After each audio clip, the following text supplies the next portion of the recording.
Доктор байке, сиз депутаттыкка коюп атпайсызбы? Ооба, коюп атам. Байке, бизде эки проблема бар да. Доктор керек биздин айылга. Окугун, ушул айылда такыр доктор жокпу?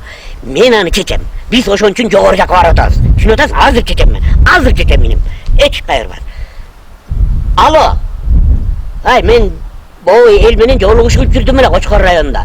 Карамойнок деген айылда эзели доктор жок экен да биякта. Давай докторлордон эртеңден калбай 5 доктор жибергиле биякка. Срочно жибергиле. Уят да атам. Иштеш керек да. Мына мен момунтип эле чечип коем. Аны мен болот буюрса, экинчи проблема бар эмне? Байке, биздин айылда телефон тартпайт да.